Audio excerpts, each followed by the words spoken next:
Thank you. And now I'd request Dr. DEEKSHA, who will be speaking on retinopathy of prematurity and ophthalmos-related retinal detachments. And ma'am has done some really challenging cases in both these indications. Dr. DEEKSHA, please. Thank you, Simar, and thank you for the opportunity. So, most of the time when we treat timely, retinopathy of prematurity generally tends to have an excellent outcome. However, there may be cases where there is delayed presentation, most of the time due to lack of timely screening in our country. And this is where these children present with cases with stage 4A, 4B, and 5, where we need to operate them. Also, worsening fibrovascular organization despite treatment would be an indication now, considering an earlier approach. Apart from that, media opacities are another indication.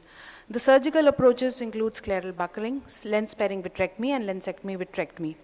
Scleral buckling, popularized by Dr. Michael Tracy, has a decent, significant anatomical success rates of around 70% for stage 4. However, the anisometropia that is induced often leads to poor visual acuity and often requires a second procedure, that is the buccal division. Lens sparing vitrectomy at this time is the most commonly performed surgery for ROP, whereas it started with the 2-port with an infusing light pipe by Dr. Michael Tracy. Most of us are currently doing the 3-port vitrectomy with either a 23, 25 or 27. I personally do most of my cases with the 27 gauge and some of them with the 25 gauge. We know the anatomical considerations of the premature infant eyes, wherein we know that the lens is globular, requires a larger space, and also the axial lens are smaller, so we need to go in almost parallel to the visual axis. As far as these sclerotomies are concerned, less than 6 months we have to remain within 1.5 millimeters. So generally 1 to 1.5. 6 to 12 months around 2 millimeters, and 1 to 2 years 2.5, and then 3. After 6 years we can go to 3.5 millimeters. The timing of surgery ideally should be when the vascular activity has regressed. However, some of that may not be possible, and then we need to sometimes use anti-VEGF as a preoperative adjunct before surgery, or even add on to supplemental razor. The preoperative considerations are the most important. Sometimes we have to decide for a bilateral sequential simultaneously surgery when both eyes are progressing. Major anesthesia concerns include hypoglycemia, hypothermia, apnea, anemia, and need for postoperative monitoring when we need to have an experienced surgical team. The basic principles will be, I'll be just showing in this surgical video.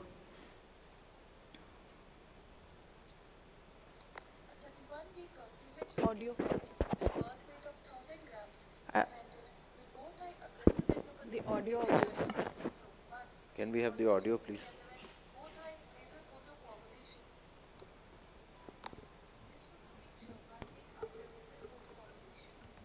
So basically this is a case of a bilateral aggressive ROP in zone 1, and we can see that there is already preoperative, pre-existing fibrovascular proliferation.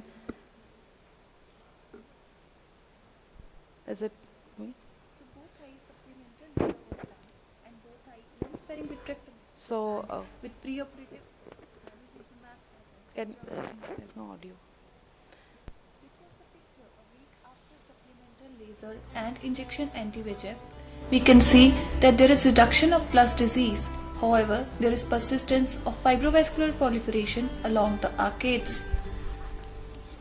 We can see the basic setup for a 27 gauge lens sparing vitrectomy. The first important step is making of sclerotomies. Sclerotomy is made for infusion cannula 1.5 mm away from the limbus.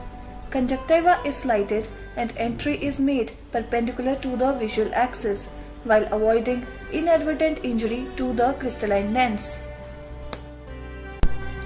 Similarly, 2 more sclerotomies are made for endolite and cutter. This is the intraoperative view. The core vitrectomy is now started. The principle of LSV includes release of various vitreoretinal tractional forces as shown in this diagram, which here is synonymous with the fibrous proliferation along the arcades. Here we can see that the adhesions between the ridge and the lens are being removed, followed by release of adhesions between the ridge and the periphery. Intraoperative OCT can be a useful adjunct in ROP surgery.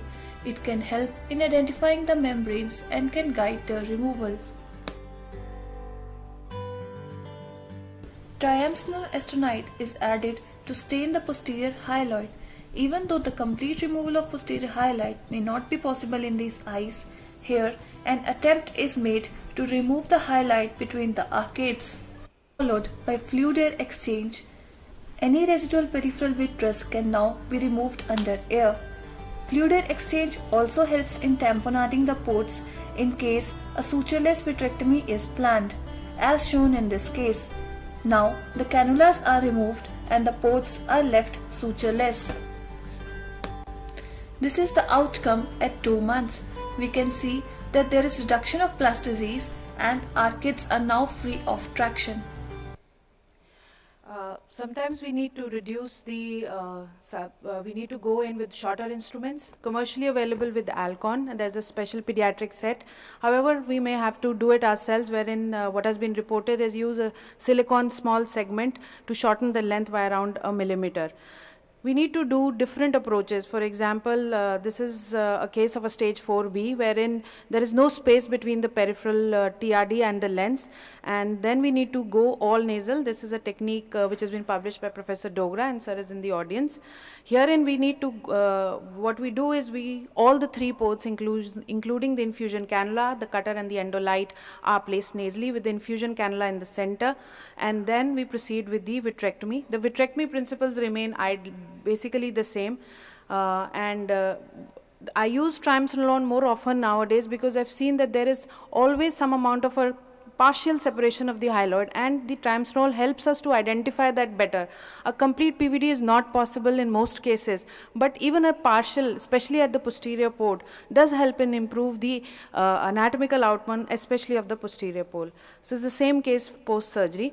This is a small video of stage 5. I think we'll need to skip it because of the lack of time. The complications associated with lens peric, most commonly I've seen a vitreous hemorrhage. Most of the time it's going to resolve over next 4 to 6 weeks. After that we have cataract, as rarely and most dreaded is rhegmatogenous retinal detachment, endophthalmitis, glaucoma, and persistent retinal folds and retinal detachment. Coming on to ophthalmos, the overall incidence is around 4%, increases with the increase in the axial length. The challenges are the hypotony, choroidal detachment, Harb stria, scleral thickening, trabeculotomy brebs, glaucoma drainage devices, and the post-operative IOP control. The basic principles remain same, like for vitrectomies, especially the ones, I think Dr. Mohit, these are the type of cases that we see with ophthalmos. I don't know we have time for this video. This is just one case I want to show, a one-eyed child, 5-year-old, who presented with a rhegmatogenous macula of retinal detachment. In the only seeing eye, she had undergone 5 previous surgeries, and this is a detachment. So just the steps. In this case, we did not do a pars plana vitrectomy. We wanted to do a scleral buckle, but how do we do it in the presence of a pre-existing glaucoma drainage device? So I think it was Dr. Sushmita who suggested that please don't remove this device, do something so that you can use that as a scleral buckle. So the most important step here was the ligation of the tube before the incision of the fibrous capsule, otherwise there is a risk of hypotony. After that we just trimmed this Adi implant after excising the capsule and used this as a component of the scleral buckle along with the 277 tire and the 240 band. This is the post-operative outcome for this case. Thank you.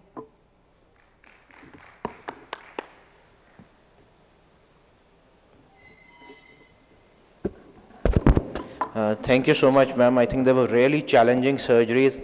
And if I could have a quick comment from Dr. Dogra, who's actually taught us everything and anything about ROP and ROP surgery.